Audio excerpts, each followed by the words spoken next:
3, 2, 1, and Audacity is going as well. OBS is on and running. You ready? All right. In 3, I'll take 1. In 3, 2, and 1. Hey, everybody. Welcome back to the Infield Report. I'm Isaac alongside my older brother Tyler on the other end over there. Hello. We are back with the second episode of the season. We had some technical difficulties last week, but we're back and back at it to try this one more time. And we are just a couple hours removed from some history with Tyler Reddick winning his third straight race to open the season. But we'll dive more into that later on. But we're going to kind of backtrack a little bit and kind of go over some things we missed from last week. And we're going to go over, kind of start with the truck race that was in Atlanta. It was a bit of a rough start to the weekend with weather causing some delays early on in the weekend. They had to push practice and qualifying, cancel it in some series just to be able to get the race weekend in on Saturday and Sunday. So no qualifying. They just had the the lineup set by the metric based on Daytona the first week of the season. So we had some interesting drivers in interesting places to start the race, but it was a fun race to watch. We had a couple of first timers that were running, but we had another usual that somehow still doesn't have a full-time ride. Corey Heim winning stage 1 in a familiar at a familiar team, missing a number on his truck. He was running the 1 instead of the 11, but still got the stage 1 win. We had Ben Rhodes.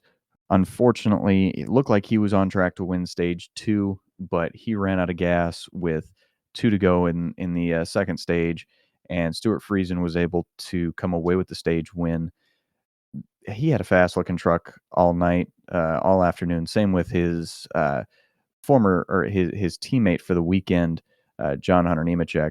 Both of them were running very well at Daytona and at Atlanta. I know it's super speedway racing, but at the end of the day, still running really well and having some good speed throughout those 2 weekends bodes well, I think, for Stuart Friesen and his team moving forward into the year. I know they made some changes in the off season, and that looks to be paying dividends already, at least as of Atlanta. In Coda, I know this is jumping ahead a week, but he finished 26th in a lap down, but still, or not Coda. They were at St. Pete. I apologize. I'm jumping way ahead here, but Stuart Friesen at St. Pete finished 26th. So still kind of I'll say a quote unquote usual spot that he's found himself in the last couple of years, but great start to the season for him. And getting a stage win, especially this early in the season, I know those points will definitely help him later in the year as he's trying to maybe battle for one of those chase spots. We'll see how that plays out, but for now, I think it's been a good run for him as well. But ultimately, Kyle Busch came in and won his 9th career Atlanta Truck Series race. I mean, it's one of those tracks where it seems like no matter the configuration for Kyle in the Truck Series, he can find a way to figure it out. He was dominant last year as well. So coming in and finding a way to, I don't want to say humiliate these guys, but make them look like they're youngsters, even though some of them are not. Just what Kyle Busch does, unfortunately. But you had a couple of Cup regulars in that Atlanta race. Of course, Rowdy winning that race. We had Hocevar coming in and finishing second in a Spire truck that was a teammate to Kyle Busch. John Hunter Nemechek in the 62 for Hallmark Friesen Racing coming in 8th, and then Ricky Stenhouse coming in 9th in his second ever career Truck Series race. He made his debut in the series at Daytona to start the year. So top 10 finish in his second truck race is pretty good, I think, for him. Uh, Gio Ruggiero, he led a race high 70 laps, but unfortunately for him, that only culminated in a third place finish, but it was behind two Cup Series regulars. So I would still call that a win for him in a race like that. Um, the Daytona winner, Chandler Smith, came in sixth. And one thing that I know Ram is probably very pleased with is all of their trucks finished in the top 20 for the first time this season. You had Justin Haley finishing in 10th, Ty Dillon in 11th, Daniel Dye 13th, Brendan Butterbean Queen in 16th, and Minnie Tyrell in 19th. Only Tyrell was one lap down. Everybody else in the Ram trucks finished on the lead lap.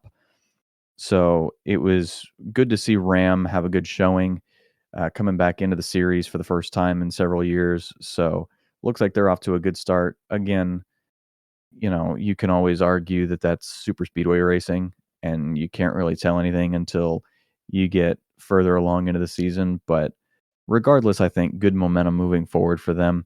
Uh, again, getting all top 20s. But you had Adam Andretti finishing 12th. This was one of his first races in a truck, and there was a lot of conversation within the last couple weeks as far as uh, NASCAR granting these um, licenses, these, I don't want to call them waivers per se, but uh, letting these outside NASCAR guys compete in these races. Uh, you know, you can argue. I think it kind of started with um, what's his name? I don't know why I'm blanking on it right now. Uh, Cletus at Daytona, and even Cletus admitted that he doesn't think he was ready to run at Daytona, but he did anyway. That kind of sparked that discussion as far as, well, if you're NASCAR, who do you allow run in these races if they don't have the proper seat time, the proper practice time, all that sort of stuff. So people were kind of upset with that, but you know, Adam Andretti finished 12th in Atlanta, so it looked good for him. But we'll have to see how he continues, if he continues to run a couple more races. He did run in St. Pete this past week and finished 23rd, but on the lead lap. So back-to-back lead lap finishes for him looks pretty good. But again, kind of a mixed bag of results for him. But again, we'll have to see what if he decides to do any more races, what that'll bring. But for right now, it looks pretty good for him. We're going to shift over to the O'Reilly Series back at Atlanta, and it was another one of those races that started off very rough. The first caution was at lap 5, and unfortunately for the Sieg brothers, being very close to their hometown, they both were caught up in that wreck and ultimately could not recover. So kind of a rough day for them, and not what they wanted when they were going back home. But that things like that happen, especially at a super speedway style track like that. But good news for Jesse Love, he ended up getting the stage 1 win, and he was looking pretty fast all day. Again, RCR at those, super speedway style tracks, especially, his teammate Austin Hill, whether you love him or hate him, they always run very well. They always work together as teammates should, I think. And they've always got a lot of speed. And so that, I think, showed with Jesse Love getting the stage 1 win there. Raja Caruth got his first career stage win in the O'Reilly Series for stage 2. And he was the first non-RCR car to win a stage here in 2026. It also doesn't help either that, again, it's been super speedway style tracks for the first 2 races, but that's also a good sign for the field as well, is like, you can actually beat these guys at these types of tracks, especially for stage points. Um, that is going to help him later on in the year as well. He continued to run well throughout the race, and even though he did take out his teammate Justin Allgaier late in the race, he still ended up finishing, I believe it was sixth. So he, had kind of a rough bit there at the end. Raja did, but coming back to have a top 10 finish is really solid for him. Again, his first full-time season in the O'Reilly Series. So it'll be interesting to see what he can do in some top-tier junior motorsports equipment. But the big story of last week at Atlanta in the O'Reilly Series was definitely the bridesmaid no more.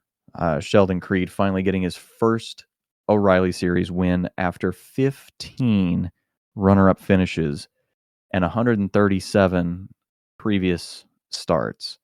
So he finally got that off his back. He finally has the win that he needs. I feel like the speed has always been there. It's always been those late race mistakes or mishaps, or he gets caught up in something late, whether it's his own doing or not. Or sometimes he's just aggressive at the wrong times and things don't always work out. But he was able to take away the win at Atlanta, finally get that off his back. It seemed like everybody was pretty happy for him. One guy that was a little too happy was Sam Mayer, pulling the probably the dumbest move of the year we've seen so far. He went out, or he drove up next to him, celebrated, and then tried to cut across the grass after the race was over, and completely tore the front end of his car apart. So good to see, Sam Mayer be happy for Creed, but at the same time, you got to take care of your own car too. So I don't know. That was kind of a dumb move on Mayer's part, but again, he's young too, and I don't know that he anticipated it being as bad as it was. Um, it had rained a lot, of course, throughout the weekend, so it was kind of hard to say what it was going to do to his car, but destroyed the front end of it. Thankfully, the race was over. But yeah, that was kind of a waste at the end there. But we had a couple of surprise drivers find their way up to the front towards the end. Parker Retzlaff finished second, and he had a solid 14th place showing at Daytona. So 2 super speedway style tracks, 2 top 15 finishes for Parker not Parker Kligerman, Parker Retzlaff, the other one, the only Parker that's still full time in the O'Reilly Series. But uh, good to see him doing well, especially over at a new team at Viking Motorsports. They're building something over there for sure. So I would make sure to keep an eye on him throughout this year, especially coming away with a second place finish. That's definitely got to boost the morale over there as well. Nick Sanchez switching manufacturers and teams, going from the 48 car and a Chevy over to AM Racing and replacing Harrison Burton in the 25 car. Unfortunately, Sanchez had a rough Daytona, but coming back to finish third does wonders for that team. They looked really good with Harrison Burton last year, and I'm very curious to see what they can do with Sanchez in the seat this year. Again, a top 5 finish for them, really solid. Allgaier, unfortunately, like I said earlier, taken out late in the race with not just, I mean, Raja wasn't taken out, but a couple of junior motorsports cars were involved in that crash and kind of ruined Allgaier's day. He finished 33rd, but kind of a roller coaster of emotions to start the season. Allgaier runner up at Daytona, not necessarily where you want to be, but a good point start to the year, and then all of a sudden a DNF in your race number 2 kind of tanks things. But there's always room to keep going and improve throughout the year. So kind of like I said, a rough week for him in Atlanta, but uh, things can change. And knowing junior motorsports, they've always had the speed, so they can always pick things back up. And swing the pendulum back to the other way for them. But yeah, it was a fun weekend of racing all around in Atlanta. Uh, the Truck Series race had a lot of good racing, a lot of good movement throughout. The O'Reilly Series, same thing. You could see runs coming, uh, multiple lines. I remember when the track, they reconfigured the track and it was one lane, and then the next year it was, oh, maybe we might get a second lane going, and maybe a second groove can come in. And now it seems like you can run almost anywhere on that track, and you can find speed, and you can run really well anywhere you want to. So it's become really racy over the last couple years, and I'm excited to see what keeps happening as how much more improvement there can be as the track ages, and what more fun racing we'll have in store. But it's a lot of fun, and it definitely translated into the cup race. Um, we didn't have the same, dramatic three wide finish that we had with Suarez, Blaney, and Kyle Busch a couple years ago, but we still had a great race, great finish overall. There was a record number of lead changes throughout the course of the race. Um, and that record was actually set last year in last year's race. So they've been racing at Atlanta for 60 plus years, and we have two new records for um, the amount of lead changes in a course over the course of the race. So, um, really, really fun to watch. I mean, there was no shortage of entertainment anywhere you looked.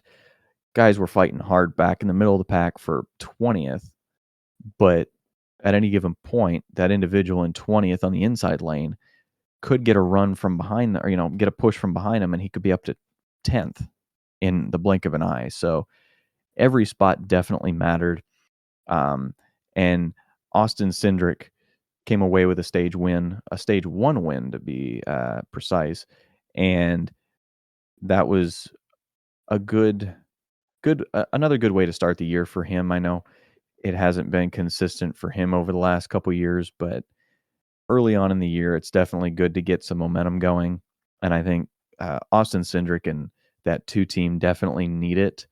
You keep that morale high, you keep that going, and I think that translates to your on-field, on-track product as well. So good to see him get a stage win, and it was, like I said, pretty good to see him have really great speed throughout the weekend. And then we had Bubba Wallace also having a fast car. He came away with a stage two win. That was his 11th career stage win. And there was those Toyotas had some speed for sure. Not just Tyler Reddick, who ended up winning that race, but the Toyotas in general had a lot of speed. I know that results didn't show it, but because of some of the incidents, and then we had a late big one that happened that took out a bunch of contenders as well. But the Toyotas did have some speed there at Atlanta, which typically, at least for the last few years, it seems like Ford has had the speed, but Toyotas came to play, and Reddick won back to back. And that was the first time since Matt Kenseth did so, won the first two races of the years back in 2009. So it's been a couple years, but Reddick decided to put everything on his back and carry that team without a right front fender, and he propelled himself to a win somehow with that car. And it was a lot of fun to watch. I mean, I wasn't entirely sure. Like, I didn't necessarily have him on the radar for Atlanta. I mean, yeah, back-to-back win story would have been cool, but not necessarily something I had pegged super early on. But he did have a great run. We did have to go into overtime, but it did result in a great finish and great weekend of overall racing. I again just hats off to NASCAR for actually pulling that reconfiguration off. Tyler, I don't know. I know you went to the track when you were younger with our dad as far as like just being at Atlanta, but how do you feel that track has changed the product of the racing after they reconfigured that track? Do you think it's improved it? Do you think it's gone downhill? I don't know. What do you as a race fan, what do you think about it? I think it's in a good direction. It's getting better, a little more racy. The pack is getting spread out a little bit more. Because I thought, oh, it's going to be a mini Daytona or Talladega. It's going to be boring. Like the first year, almost single file line. And it's like, oh, here we go again. Boring once again. Fuel economy once again. But it's Yeah. actually gotten a lot better. It's almost turning back into the old Atlanta with the super speedway package, and in a good way, in a very good way. I am excited to see what happens uh, going forward. Hopefully it gets to a point where they don't have to use this package anymore. Maybe they can go to something different, different size spoiler, different undercarriage package, different engine. I'm kind of excited. Oh yeah, for sure. I think um, one thing for sure is I know the it seems like now the willingness of NASCAR to actually be willing to listen to people and be willing to experiment with these new packages now, as far as we've got a new short track package coming this year. Um, I know they've been doing some various testing for different packages, and it doesn't all just fall on the tire anymore. I know that's what I don't want to say they blamed it on for a lot of the quote unquote boring racing, and I'll kind of admit there's been some boring racing at certain points at certain tracks throughout the last couple years since we've had this next gen car. But now that there's a willingness to change more than just the tire, I think things are going to get a lot more interesting. And, the fact that Atlanta now races as well as it does, we have these intermediate style tracks that run really great, like Charlotte, Michigan.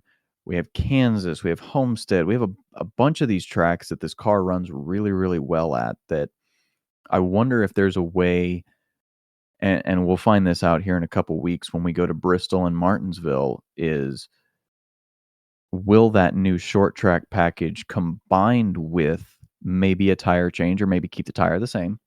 I don't know. Will those sorts of factors help improve the racing? I don't know. It is to be seen, but I am genuinely curious with mixing these packages up and mixing the tires up and coming up with a couple different ways to make things interesting versus, well, we're going to run with the same spec tire, we're going to run with the same package we've run for the last couple years and this, that, and the other.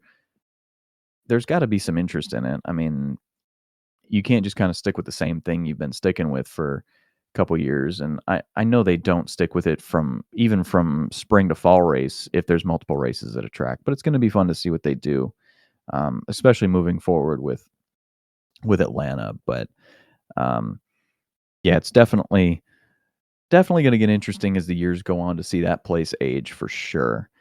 But there is one place that uh, NASCAR has not been to yet until this weekend, and NASCAR was, I'll call it, NASCAR was the support race for the IndyCar race at St. Pete. The Truck Series was the support race, and the trucks raced on Saturday, IndyCar raced on Sunday.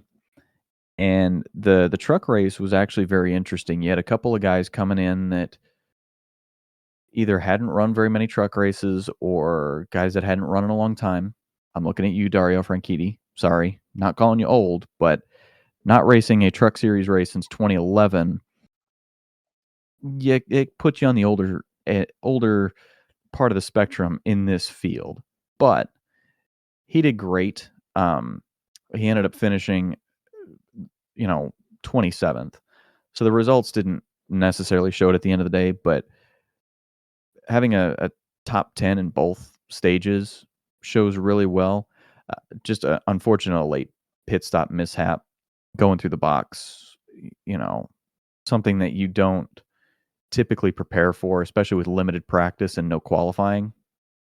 Kind of hard to account for, but great run for him. James Hinchcliffe running really well as well throughout the race. Didn't finish top 10 in both stages, but ended up getting a 10th place finish in his first ever NASCAR race as a career IndyCar guy.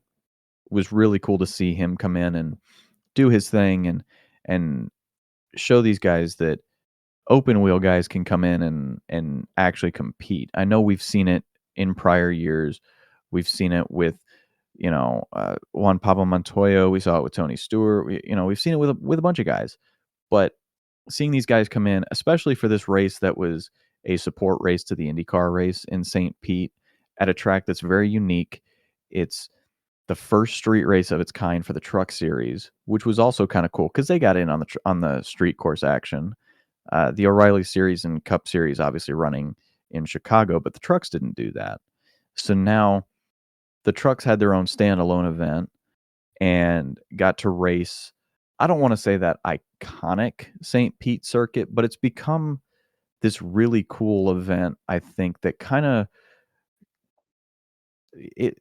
for me, like those street course races, and I'm not much of an IndyCar guy, but the two that I picture in my head are St. Pete and Long Beach, and having NASCAR run at least one of those tracks is kind of cool. Like I didn't think it was ever going to happen, but did you think we'd ever have a NASCAR sanctioned race, whether it be trucks, O'Reilly Cup at St. Pete? I mean, it was kind of a cool experience. What did you think of it, Tyler? It was actually fairly entertaining. It wasn't like a super ultra amazing race, but to see as many IndyCar guys get rides in order to participate, that was good for both NASCAR and the IndyCar series, as well as the Truck Series alone. Oh I yeah. was I was thoroughly entertained. For St. Pete itself, not really. I knew that at one point IndyCar and NASCAR would have come together to do something. To be honest, I thought it would have been Long Beach first, but St. Pete is a really great one to help open up the IndyCar season as well. Oh yeah. I remember hearing rumblings and rumors. I believe it was last season, before the San Diego street course race had been announced. There were rumors that there could be a support weekend out at Long Beach, but I think scheduling wise, there would have been some sort of conflict. I think, and it wouldn't have worked logistically. I think, but it is still cool that the Truck Series got a chance to be a part of one of these. And it's not like you have the big Cup Series race, which they have a doubleheader coming up this weekend at Phoenix, this upcoming weekend at Phoenix. But um, being able to introduce the IndyCar world to the Truck Series fans a little bit and vice versa, I think is a really cool crossover. And I really hope it does wonders for both sports. I mean, like I said, I'm not the biggest IndyCar guy, but I'll tune in here and there depending on the race and depending on the time if it conflicts with the NASCAR race. But I'll go back and watch some highlights here and there and stuff. And it's always kind of fun to see the different perspectives from different fan bases and things like that. And I think it's going to be an interesting thing if they continue to do these support races, whether it be, Truck Series support for Indy or Indy support for NASCAR, which I know they're not a big fan of. Some of the drivers think that calling it a support race is kind of a disgrace to one over the other. But let's be real here. Like, one of them technically is a support race for the other. But I don't want to get any IndyCar fans pissed off here, but technically speaking, if we want to get all technical and book, logic about it, technically one of them is a support race. But having these races run on the same weekend at the same course, having a crossover of fans is really cool because it can help both sports grow. Like you said, granted, the racing wasn't spectacular over the top. We did have some cool moments. We had some three wide moments. Um, Again, Lane Riggs coming away with the win. Fantastic. Didn't see him or necessarily wouldn't have picked him as a road course, street course guy, but got the job done. Led a race high 41 laps and somehow came away with it. Uh, but I mean, it was really cool to see this event happen. Whether the Truck Series goes back to St. Pete or the O'Reilly Series has a support race of some kind in the same way at St. Pete or something similar, I think is beneficial regardless to either sport. Um, Having them both run at the same track on the same weekend. I know logistically it's a challenge, especially if you were to get, the Cup Series and the top tier Cup Series and IndyCar, say it at Long Beach. That would be extremely challenging. Logistically, I don't know how that would be even possible. But even if it was, like the O'Reilly series at Milwaukee or something like that, it would be kind of cool to still have these sorts of crossover moments. Um, I know it's not going to happen this year, but the one that just crossed my mind that would be interesting is doing either the O'Reilly or Truck Series in Arlington, just running outside of Jerry World. That would be that would be hysterical. But obviously, that's not happening. But it would be fun in theory. But hopping back to that St. Pete race, though, I mean, Ben Rhodes' stage one win. Again, him having another fast truck this week after having the truck to beat at Atlanta. Like, I thought at one point he was going to run away with it. And then, unfortunately, some late race issues and him trying to push the issue at some points. I think the pressure may have got to him a little bit, but still coming away with a third place finish. Great for him. Great points race for him as well. I know it's very early to be talking about points races, but or points and all that crazy stuff, but um him starting to move his way up in the standings. He was third after last week, but he's currently sitting second behind Chandler Smith. You got to reward consistency in this sport, and that's what I think this new point system is rewarding. Just looking at their previous finishes and whatnot. I mean, Ben Rhodes started out strong at Daytona, 12th place, then a fourth place at Atlanta, and then third at St. Pete this past weekend. Fantastic start to the season for him. I know he's going to be super thrilled. Obviously, not thrilled that he's not first in points, but still doing very well. And you build these points early on that can help you build that sort of a buffer if you have a rough race later in the year. This will help you for sure. But Chandler Smith is topping the charts right now in points for the Truck Series. He finished, obviously, one at Daytona, finished sixth at Atlanta, and this weekend came away with a fourth place finish at St. Pete. So again, consistency, finishing in the top 10 in all three races so far this season is definitely going to keep him up top for sure. I'm Majeski in that big, bright 88 truck that was Matt Crafton's for years. It's a little weird to see him not driving the 98, but things change, sponsors change. You gotta go with the times, I guess. But he's sitting in third place. Inconsistency a little bit. I think a rough finish last week at Atlanta in 28th kind of hurt him a little bit, but otherwise solid fourth place finish at Daytona and second again this week is definitely helping him keep up there in the points. Ruggiero, let me say his last name correctly. Gio Ruggiero had a bit of a rough rough go of it this week. He finished 5th and 6th in stages 1 and 2 respectively, but unfortunately, some issues late in the race caused him to finish a lap down and in 25th. But he still sits in 4th after in points after a solid 2nd and 3rd place finish at Daytona and Atlanta. And Lane Riggs, with this win, helped him jump up massively in the points. He had a rough go of it at Daytona, finishing 31st and then 27th at Atlanta. But with this win, it bumped him from 23rd in the points up to 5th. Again, early on in the year, points, they mean something, but at this point, I mean, they're going to fluctuate massively. But at the end of the day, points are points. You build them, uh, build up however much you can earn at one time, and it's going to help you later in the year for sure.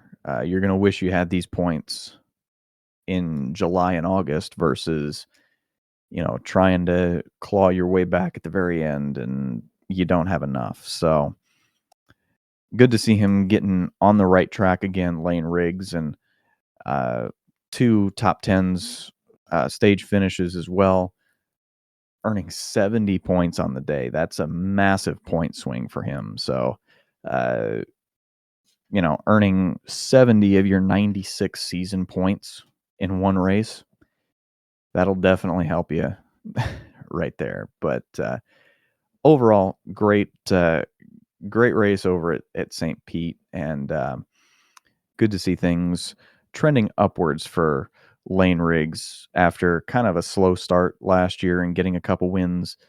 I'll say a little too late in the old playoff format, but now there's some positive momentum building for that front row team, and hopefully they can keep that going for the rest of this year. But we're going to travel across, I'll say halfway across the country, and go to Austin here, where we had the O'Reilly Series race happen yesterday as well. It happened right after the truck race, and we had a guy that was kind of a surprise stage winner in Austin Hill for stage 1. Again, you always peg him as a super speedway type racer and not really a road course guy, but there is enough finesse, I think, that he's got that he can obviously find his way around a road course. I mean, he ended up finishing second to SVG yesterday, but only leading 4 laps out of, the 60, 65. Not necessarily the fastest car all day, but he can get it around the track fairly quickly. So that definitely helped him a lot. Sam Mayer came away with the stage 2 win, finding a way to fight through things, and a lot of battling for him throughout the day for sure with everybody. But the one that I feel like there was a lot of animosity towards was Corey Day. He did end up getting into Connor Zilich a little bit and ruffled a few feathers. I know there were some guys that weren't too happy. Corey Day himself said, things do happen. I acknowledge what I did, that sort of thing. Unfortunately, just a young kid still learning. I think he's, again, still got the potential, but it's going to take him some time to figure out the limits that he can push, the boundaries he can push. But still, I think he's going to become something good. It's just going to, again, take some time. But the driver that entered the race, that honestly is no surprise he won, Shane Van Gisbergen, SVG. Come on, like, if he drives against the Xfinity O'Reilly Series guys, there really isn't much competition. I don't want to. I don't mean that in a harsh way. It's just like, if Zilich didn't have his brake issues throughout the race, I think it would have been SVG, Zilich, and then the field instead of Austin Hill second. Not to discredit Hill or anything, but I think those two are by far head and shoulders above the field at road courses. But SVG just schooling everybody yet again, leading 31 laps in a series he's not even getting points in, but he's still going to show up the field. And when he's going 3 wide for a pass and then he gets by him and throws up the deuces, gotta love that. He's an entertainer for sure.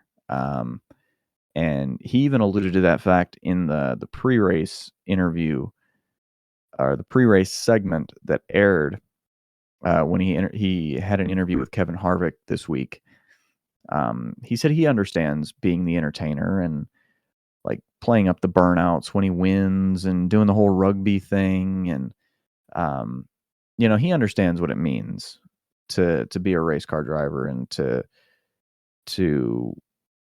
be the entertainer that you are. And so the fact that he's able to go out there and do what he does and still be entertaining while he drives, and even when he wins or even off the track, like he's a fun guy to root for. And um, again, just showing these guys up every single week he goes down there. So kind of fun, but unfortunately for him, not for points, because again, he's not running full time, so he doesn't earn points. But the runner-up finisher, Austin Hill, does. He still holds on to the first place points lead. Austin Hill does, with again very consistent finishes throughout the year. First, 12th, and then second. Again, you got to reward consistency, and the points are definitely showing that for him. He doesn't have much of a margin of victory, though, over his teammate Jesse Love. Jesse Love is only 28 points behind him. Again, top 10s for Jesse Love in all 3 races so far this year. So, again, his consistency is being rewarded in the points. Jesse Love also earning a bunch of stage points as well this past week helps him keep up with those points. Justin Allgaier rebounded after what we discussed was a very rough Atlanta weekend. He finished 8th and earned himself a bunch of points to jump up from 6th in points to 3rd. So that's, again, trending in the right direction for him.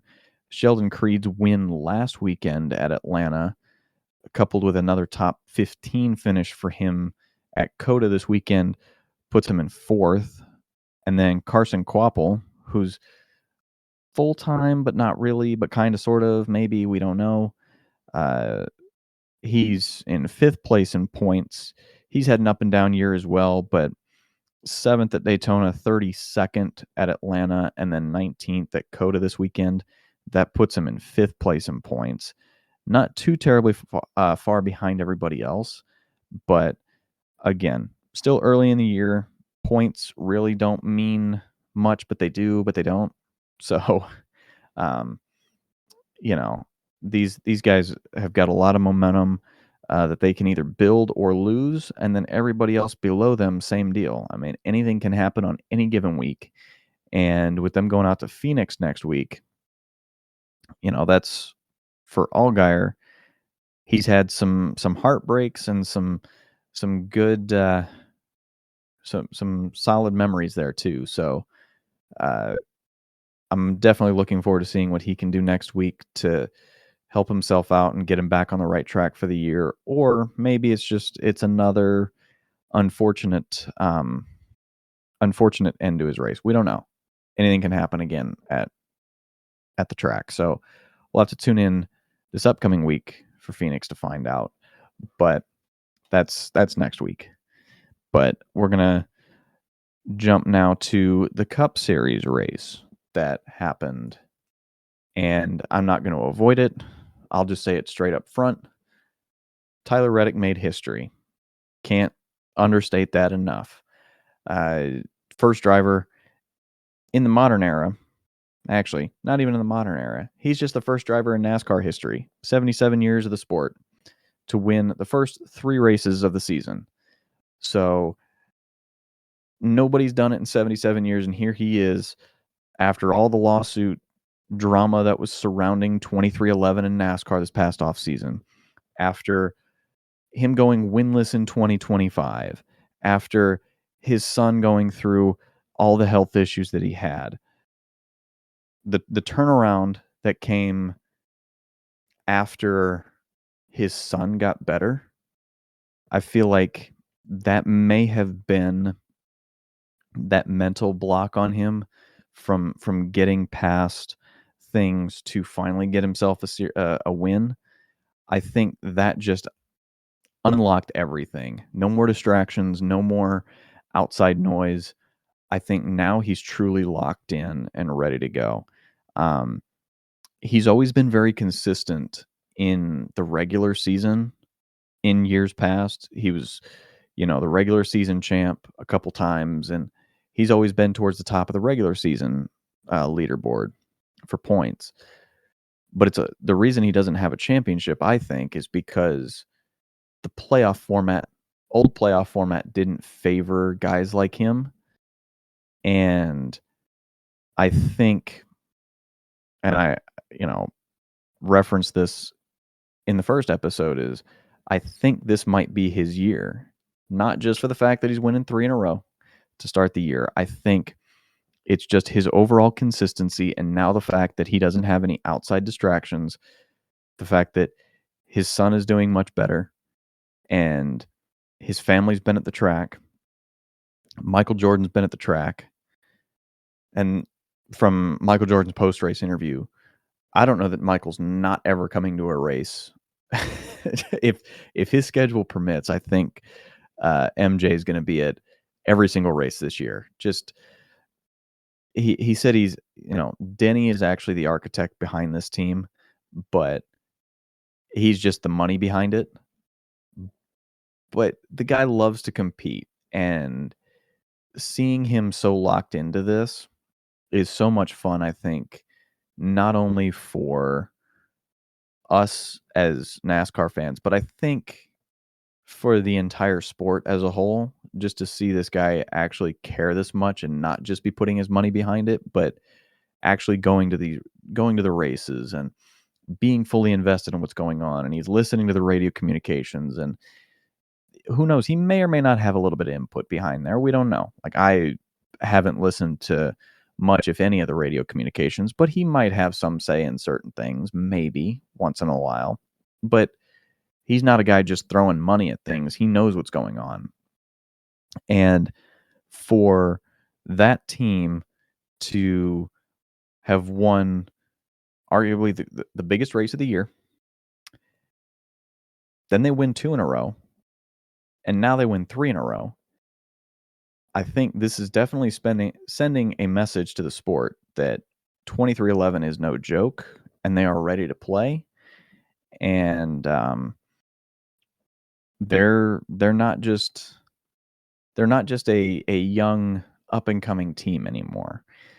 And I think this is also referent, or also a thing. If you look at Reddick's teammate Bubba Wallace, they're both sitting top 5 in points. They're 1 and 2 in the points right now.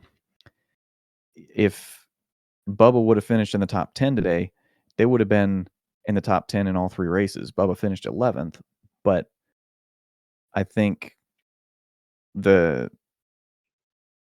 the I don't want to say aura, because that's not the right word, but I guess you could say the aura around this team is much different than just they're this flashy new team that has Michael Jordan behind the checkbook.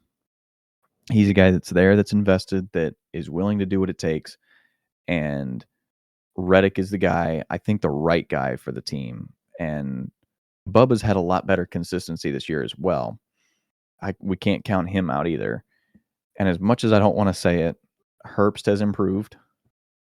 Granted, it's 3 races, but he's improved in 2026. We'll have to see if that continues. But, the top 2 drivers at that shop have continued to shoot their way up, continue to be consistent, and they've been fantastic.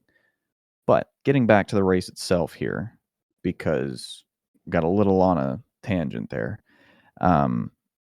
We got to back up a little bit.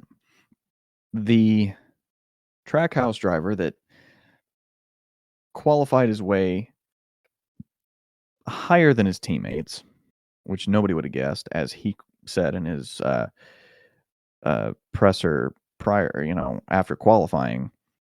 Ross Chastain ended up getting the stage 1 win and did pretty well for himself. Unfortunately, got caught up in some incidents and had a mishap late in the race, lost a wheel, ended up finishing 35th, but still got himself a stage win and got himself some points that way. So didn't look as bad.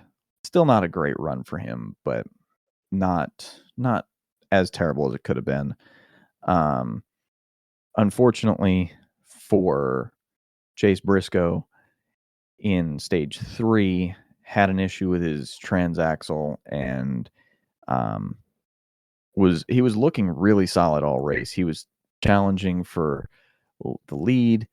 He led 8 laps, and him and Blaney both looked extremely fast all day. And if it wasn't for that issue, I think Briscoe would have had a top 5 car for sure. Unfortunately, just mechanical issues didn't do him any favors. But his Joe Gibbs teammate Ty Gibbs ended up winning stage 2 prior to all that mechanical issues, and that was actually Ty Gibbs's first career road course stage win. So things are definitely looking up in his direction, and he got himself a top 5 finish in 4th. So uh, getting massive points in both stages 1 and 2, big points day for him in general, I think does help him out quite a bit. Again, there's been a lot of drama with him and Joe Gibbs off the track, and unfortunately in the courtroom that will be coming. And we'll have an episode at some point with this stuff going on between Joe Gibbs and Gabe Hart. But for now, it seems like he's eliminating distractions as well and trying to just race his own race. And the stage win, I think, today, and the speed that he showed definitely came through today. Didn't look like it was going to be his day, but he ended up still running very well throughout the day. We did have some drivers that did suffer some cool suit issues.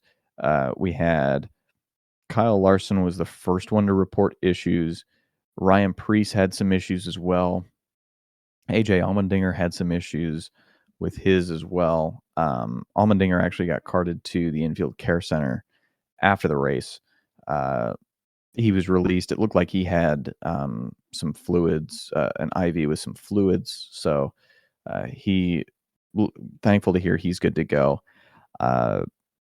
We did have to have a replacement driver come in for Alex Bowman for what looked like non-heat issues. We don't exactly have an update yet on what caused him to step out of the car, but he was not able to go the full distance. So Myatt Snyder was the last minute replacement driver for him. He was actually a Fox pit reporter spotter during the race for Jamie Little. And then he ends up getting a call or not getting a call, but he ends up getting contacted about this and potentially being a replacement driver. And he's got his helmet, he's got his race suit, he's ready to go. He actually texts Brad Perez, another O'Reilly driver, and asks about some things. And that post has blown up. And it was really cool to see him get in the car and make his Cup Series debut. He's actually the first driver to make his series debut. This is according to Seth Eggert on Twitter, by the way. Fantastic follow if you don't follow him. But supposedly, according to the list that he's compiled, as well as a lot of others that have contributed to the list, he is the first driver to have a series debut mid-race as in a relief role since Eric Jones did so for Denny Hamlin at Bristol in 2015. So this was his first Cup race. It's at a road course, arguably one of the toughest on the schedule, and he finishes 36th out of 37, just a couple laps down because of the driver change, but still ran very well, very respectable. Cool to see him getting some seat time in a Cup car. Not necessarily the way that he wanted to make his Cup Series debut, I know for sure, but good to see him getting some laps in. All thoughts and prayers are with Alex Bowman right now. Again, he's been released from the care center, but there hasn't been an official update as of the cause. Just some of the radio transmission I heard throughout the race, he didn't sound too good, so I don't know if it was flu-like symptoms or stomach issues or what the case may have been. But he's always been a guy that toughs it out and battles through anything. So if he had to get out of the car, it was definitely bad. But hopefully he's starting to feel better, and hopefully he's feeling better on the plane back this way to Charlotte. But tough to see him go out, but still a respectable finish, at least running. The car was running at the end of the race. But again, great racing throughout the race. SVG came up just short. Looked like he had speed, and then there at the end of the race, whatever adjustments were made by the 45 team for Reddick, I think just did SVG in. There were several points at the end there where SVG just said, "Sorry guys, I don't have the speed," and he had about 15 laps to catch him, and he would get within about 2 or 3 tenths of a second, and then something happened. It's almost like a switch flipped, and Reddick just drove away from him. And I think SVG just used up all of his stuff a little too soon and couldn't come away with a win. His streak at 5 straight road course wins is over. But so that means that Jeff Gordon's 6 still stands as the record currently. But still a solid second place finish. I know he said it was a little weird being disappointed by a second place finish, but I mean, what you can't argue with a second place finish. Like it's pretty good, better than 35 other guys. So but that just shows you the mentality he's got as a winner, as a guy that wants to go out there and win. That second place finish coupled with his 6th place finish last week at Atlanta, which was, I don't think, expected by many, catapulted him from 16th to 5th in the points. He's actually technically tied with Joey Logano, but based on points and I think metrics of some kind, I can't exactly remember what the metrics are, but Joey is 6th and SVG is 5th. Blaney with he had a rocket ship of a car today. This week he was up at the front all day. He actually was the only Ford to lead laps, and he led 11 of them today. But unfortunately, came away with an 8th place finish. But that jumped him from 8th in the points up to 4th. Chase Elliott's been consistent all season as well. He finished 7th this week. He had an 11th place finish at Atlanta and 4th at Daytona. Great start for that 9 team. They are sitting 3rd in points. And then we mentioned Bubba Wallace, 11th this week, but 8th at Atlanta and 10th at Daytona, coming away in 2nd place.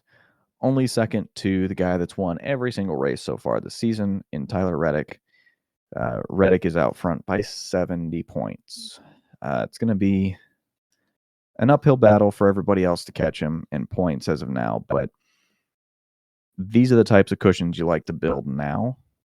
God forbid something happens at a later track, like if you don't have the results at the short tracks that you want, or if you miss on a setup one week or something like that. These are the weeks you really, really are thankful that you get 61 points in a win and you can build that cushion. But Yeah, definitely a fun race weekend. I know not necessarily the most entertaining on track, but uh, the experiences of the truck guys getting to go to St. Pete and back in Coda again, and uh, we're road course racing for the first time in 2026. I think is pretty good.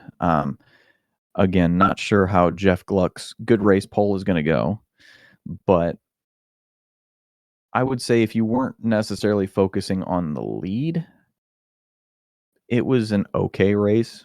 Um, but there's room for improvement for sure, but still a lot of fun to see Reddick go out there and win and hold off the the guy that everybody expected to win, myself included, SVG. Was pretty cool to see. But I don't know. Do you have any other thoughts about this weekend as a whole for racing? Nothing stood out too much. I know towards the end, SVG was on Reddick's heels. I thought, it was going to be another SVG win, and it's just, whoever comes in second, that was going to be the battle to watch. But SVG was complaining about mechanical issues all day, just no grip, no, couldn't get speed up right. He did get better throughout the run, but that last restart with 17, 18 to go, I didn't think it was enough, but it was somewhat of a nail biter for about 7, 8 laps, and Reddick just kind of ran away with it. Yep. I mean, that was it was really fun to watch them pick their way through the field. I mean, SVG started, I believe it was top 15, but he started 13th actually, and was kind of picking his way through the field. And before you knew it, he was fifth. And you're like, okay, where did this? We know he's fast, but since when did he break the top five? And then he didn't always have the best pit stops, and then would kind of get mired back in traffic a little bit, and then fought his way back up again. And it was interesting to watch. And I think the one that I know kind of upset me a little bit was was Connor Zilic. Like he I want to see him do well. I really do, because I think he's truly the next superstar of the sport.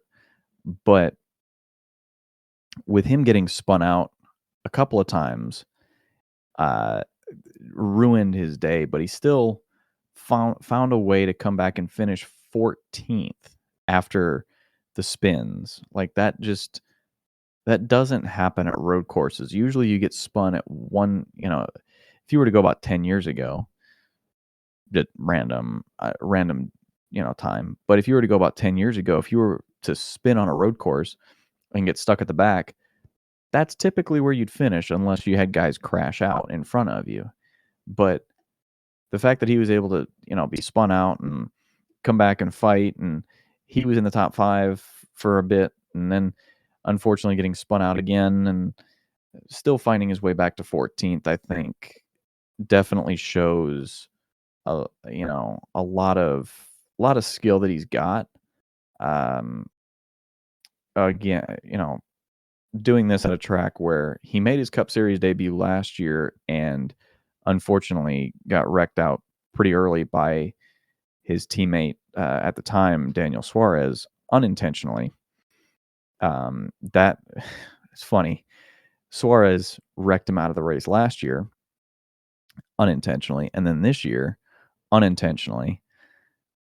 They're still Chevy teammates, but they're no longer Trackhouse teammates. But Suarez misjudges turn one, goes in a little too deep, and actually causes the first spin out for Zilic. So Zilic wasn't too happy with that and voiced his displeasure on the radio a little bit using some choice language. But, uh, I think the fact that he was able to hold his composure and still come back and finish with a top 15 result, especially on a road course, I think says a lot. So I'll be interested to see what he can continue to do over the course of the year. But unfortunately, the final result doesn't always show it. But he still came away with a good finish, and uh, in what was a very historic day for NASCAR. So, um, again, great weekend, great 2 weekends of racing. Last weekend, I would say more so than this weekend, but, I know we'll definitely have a show at Phoenix next week. That one's always been a really fun one to watch, both in the O'Reilly Series and in the Cup Series. We've also got the IndyCar race that's going on as well, out in Phoenix as well. That one's Saturday afternoon before the O'Reilly Series race, I believe. So that'll be an interesting way to have some back-to-back. We'll call them triple. Well, this weekend was a doubleheader weekend with the Truck Series, but to have a triple header in Phoenix will be kind of fun to watch. So I'm definitely looking forward to that. But yeah, it's been a good week, and hopefully we'll be back with you same time next week, and we'll have some thoughts on the Phoenix races, and we'll maybe throw in some IndyCar thoughts as well. We'll see, depending on how we're feeling, but we'll throw in some thoughts for sure. Uh, but until then, we will thank you guys for listening, commenting, subscribing, all the good stuff, sharing wherever you can, and we'll see you same time next week.